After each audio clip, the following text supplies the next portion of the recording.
here. Thought I'd give you a quick polytunnel update. The last one I did was back in, I believe, the first week of April. So we're now in the second week of May, so 5 weeks on, and I thought I'd show you what's changed and what we've got going on.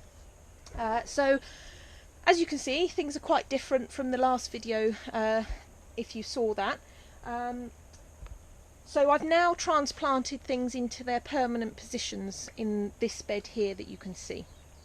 So what we've got here is we've got the melons planted in here. These two are watermelons. And then we've got our aubergine plants, which are now in their permanent positions. A few chilli plants. Here's a row of coriander and lemon basil and cinnamon basil. These are here waiting to be transplanted outside. It's still a little bit early to get these outside with the tomatoes where I want them. So they're just in here, and I'll thin them out and plant them outside when they're ready. And in here we've got sweet peppers along here, interplanted with the cinnamon basil, and the chilies over here are interplanted with the lemon basil. The basil's quite a good companion plant for the pepper family, as well as obviously the tomatoes. So the remaining will go out to tomatoes, and the rest will stay in here in the tunnel. So we've got our sweet peppers planted in here. This variety is King of the North, and there's a variety up from here which are Orange Bell. And then at the end here I've just got some chard plants. The rest have been transplanted out into the main patch. I've just left those few which will probably get planted out at some point.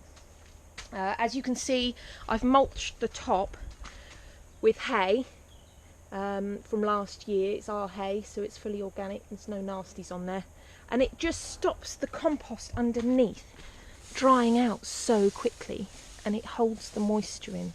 As you can see under there, it's nice and moist under there. So the hay's just stopping the sun sapping the moisture out from the compost so quickly, which happens in the polytunnel. So it's retaining moisture, a really good way of doing things. A lot of people worry that they'll just grow grass next year, but in fact next year what we do anyway is put a layer of cardboard on top and restart anyway. So it's just adding to the organic matter of the bed. So as you can see in here behind me, same method.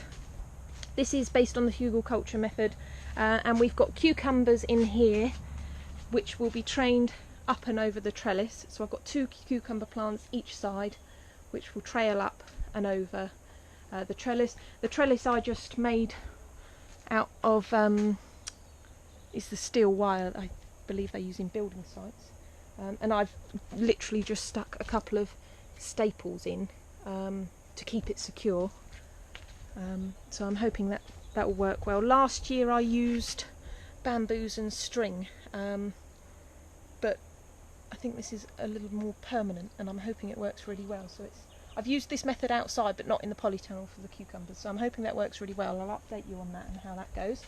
Obviously another cucumber plant, calendula in there. These are the carrots coming along nicely.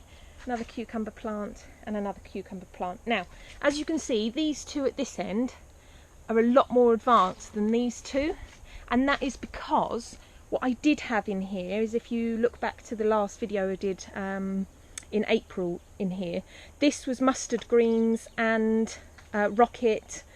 So when I put these in, they were actually a little bit more shaded because I left the other stuff in for a little while longer because we were still harvesting from it. So these two have just been delayed slightly because they were in more shade, but they'll catch up, they'll be fine. So in this bed are the potatoes that we sowed back in February. I've just harvested the first row, which is really nice to have potatoes so early in the year. It's my first year doing potatoes in the polytunnel and works amazingly well.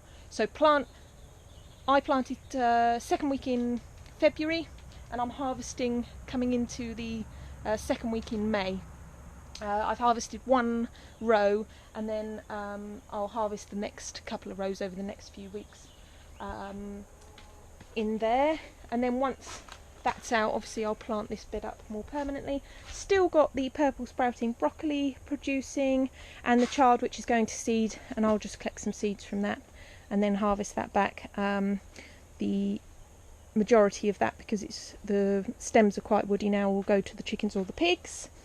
So that's still producing nicely, and the seed trays over there, you can see I've just got some Johnny Jump Up, which are some flowers, and my sunflowers that are starting to come up, which I can get planted out in the next couple of weeks once they're all sprouted. So that's it, guys. That's what's going on in the polytunnel at this time of year. So we're pretty much out of the frost zone now.